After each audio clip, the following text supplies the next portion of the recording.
Bismillahirrahmanirrahim. Assalamualaikum warahmatullahi wabarakatuh. Alhamdulillahi rabbil alamin. Wassalatu wassalamu ala asyrafil anbiya'i wal mursalin wa ala alihi wa ashabihi rasulillahi ajma'in. Allahumma salli ala sayyidina Muhammad wa ala alihi sayyidina Muhammad. Amma ba'd.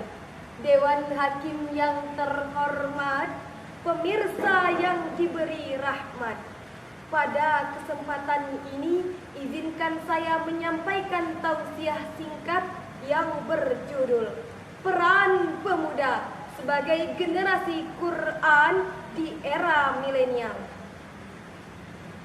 Masa muda adalah sebuah kata yang identik dengan jiwa yang penuh semangat, optimis, percaya diri, penuh impian dan cita-cita.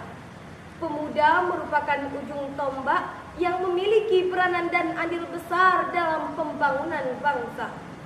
Pemuda yang hidup di era milenial seperti saat ini harus mampu menjadi pemuda yang beriman, bertakwa, dan menjunjung tinggi nilai-nilai nasionalisme untuk tetap berperan aktif demi kemajuan dan kepentingan bersama.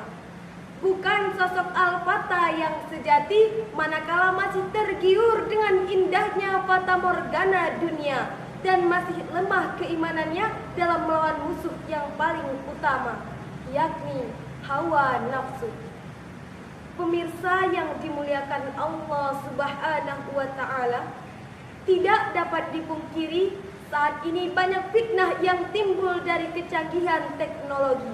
Oleh sebab itu, pemuda yang bijak harus mampu memilah, kemudian memilih tontonan yang patut dijadikan tuntunan, dan apa yang diajarkan diamalkan dalam kehidupan.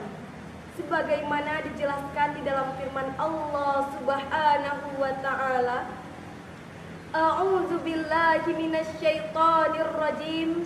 Bismillahirrahmanirrahim. Kuntum khaira ummatin ukhrijat linnas ta'muruna bil ma'ruf wa tanhauna 'anil munkar wa tu'minuna billah. Al-ayah surah Ali Imran ayat 110. Kamu adalah umat terbaik yang dilahirkan untuk manusia, menyuruh kepada yang ma'ruf, mencegah dari yang mungkar, dan beriman kepada Allah Subhanahu wa Ta'ala. Pemirsa rahimakumullah, ayat tersebut menegaskan kepada kita agar dapat membedakan mana yang hak dan mana yang batil, sehingga lahirlah generasi muda yang berakhlak dan memiliki jiwa moralitas tinggi, terutama dalam bermasyarakat. Rasulullah Shallallahu Alaihi Wasallam telah memperingatkan sangat pentingnya masa muda itu.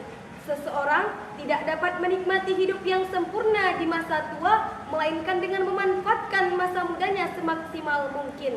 Bahkan bukan hanya di masa tua, tapi juga di akhirat kelak. Pemirsa, dimanapun Anda berada, yang insya Allah menjadi penghuni syurga, amin amin ya rabbal alamin. Mari kita ingat perjuangan para pemuda pada zaman Rasulullah Sallallahu Alaihi Wasallam terdahulu. Seorang pemuda hebat, Usamah bin Zaid, pada usia 18 tahun sudah menjadi panglima perang menghadapi Romawi. Umar bin Abdul Aziz pada usia 22 tahun sudah menjadi gubernur di Madinah. Imam Syafi'i pada usia 15 tahun sudah menjadi mufti. Dan Muhammad Al-Fatih pada usia 22 tahun sudah menjadi sultan. Bahkan setelah 2 tahun menjabat, beliau berhasil menaklukkan benteng legendaris Konstantinopel pada usia 24 tahun.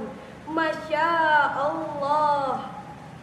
Begitu mereka memanfaatkan masa mudanya untuk kepentingan bangsa dan negara. Lalu, bagaimana dengan bangsa kita?